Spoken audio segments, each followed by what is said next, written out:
অনেকদিন পর বড় ভাইয়াদের সাথে দেখা করতে এসে চাপাই রাজশাহী নিয়ে দ্বন্দ্ব বেঁধে গেল। এক পর্যায়ে কি হলো ফুল ভিডিও না দেখলে বুঝতেই পারবেন না। হাই এভরিওয়ান, আসসালামু আলাইকুম। অনেকদিন পর ভাইয়াদের সাথে দেখা করতে বের হয়েছি আমাদের একটা শর্ট ফিল্মের কাজের জন্য। আমরা সবাই মিলে এক হয়েছি বা দেখা করতে বের হয়েছি। এর মধ্যেই আমাদের সুন্দর চলছিল আড্ডা। আড্ডার মধ্যে হুট করে আমাদের রাজশাহী এবং চাপাই নিয়ে দ্বন্দ্ব বেঁধে যায়, এবং দ্বন্দ্বের মধ্যে কি হয় শুরু থেকে শুরু করা যাক। ফুল ভিডিও দেখতে থাকুন। তো এখানে আমি যাচ্ছিলাম আর ভাইয়া আমাকে এত এত বেশি ফোন দিচ্ছিল যে আপু কোথায়। আর আমি সবসময় লেট পার্টি, যে আমি সব জায়গায় লেট করে যাই, সবকিছুতে লেট। তো ভাইয়া আমার জন্য অনেকক্ষণ ধরে রিপাবলিকে ওয়েট করছিল। রিপাবলিক রাজশাহীর মধ্যে সবাই চিনেন কোথায়, আবারও বলে দিই, রাজশাহী মহিলা কলেজের অপোজিটে। তো ভাইয়া আমার জন্য অনেকক্ষণ ওয়েট করেছে, আমার কাছে খুব খারাপ লাগছিল। তারপরে ভাইয়া ওয়েট করছিল, দেন আমরা সবাই মিলে রিপাবলিকে ঢুকি এবং রিপাবলিকে আমরা মানে সব বিষয় নিয়ে ডিল করছিলাম, মানে কিভাবে আমাদের ভিডিও শর্ট ফিল্ম কি হবে না হবে এই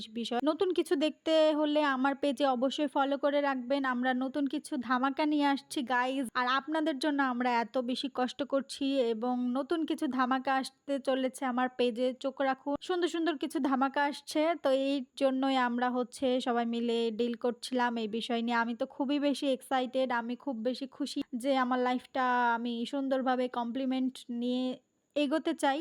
তো এখানে ভাইয়ারা সব বিষয় আমাকে বোঝাচ্ছিল এবং আমরা সবাই মিলে গল্প করছিলাম আর মানে অনেক বেশি আড্ডা দিচ্ছিলাম। এর মধ্যে আমাদের চা চলে আসে, আর রিপাবলিকের চা মানে তো বেস্ট বেস্ট এবং বেস্ট, আমার কাছে খুব ভালো লাগে। তো রিপাবলিকের চা খাচ্ছিলাম আর আমরা সবাই মিলে আড্ডা দিচ্ছিলাম। এর মাঝে আমাদের কথা বলতে বলতে চাপাই এবং রাজশাহী নিয়ে একটা কথা উঠে, তারপরে আমাদের মধ্যে দ্বন্দ্ব বেঁধে যায়।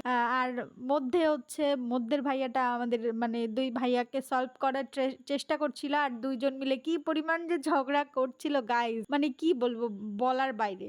তারা দুইটা যখন ঝগড়াগুলা শুরু করছিল তখন আমি শুধু একটা কথাই বললাম যে ছতরাপার মতো তার শাশুড়ি আর সে যেমন ঝগড়া করে ডুপ্লেক্স বাড়ি গাড়ি করে নিল, তোমাদেরকেও এরকমই ঝগড়াগুলা করতে হবে, তাহলে তোমাদের ডুপ্লেক্স বাড়ি গাড়ি বিএমডাব্লিউ সব কিছুই চলে আসবে। তো সে বলল হ্যাঁ, এটাই করা লাগবে এখন থেকে। আর অনেক বেশি এনজয় করছিলাম। দেন আমার বাজারে কাজ ছিল, দেন আমি বাজারে চলে আসি আর 0 পয়েন্টে একটু কাজ শেষ করে আবার আড্ডির ভিতর ঢুকি। আর আজকে অনেকগুলা কাজ নিয়ে একসাথে বাসা থেকে বের হয়েছি, সবগুলা কাজ কমপ্লিট করে বাসায় ঢুকবো। আজকে দিনটা আমার অনেক বেশি ভালো কাটছে। নতুন কিছু জীবনে উন্নতি করতে হলে অনেক বেশি কষ্টের প্রয়োজন। তো ইনশাল্লাহ আমার পেজে চোখ রাখুন, নতুন কিছু দেখতে পাবেন। আমি কিছু অর্নামেন্টস দেখছিলাম, তো অনেক সুন্দর সুন্দর কালেকশন ছিল। তো ওই দোকানটাতে আমার খুব ভালো লেগেছে, তো সবগুলো দেখছিলাম আর কি নেওয়া যায় সেটাই ভাবছিলাম, যেহেতু অনেক কিছুই আছে আমার। তো তারপরে আম্মু এখানে অনেক কিছু দেখছিল, তো এখান থেকে অনেক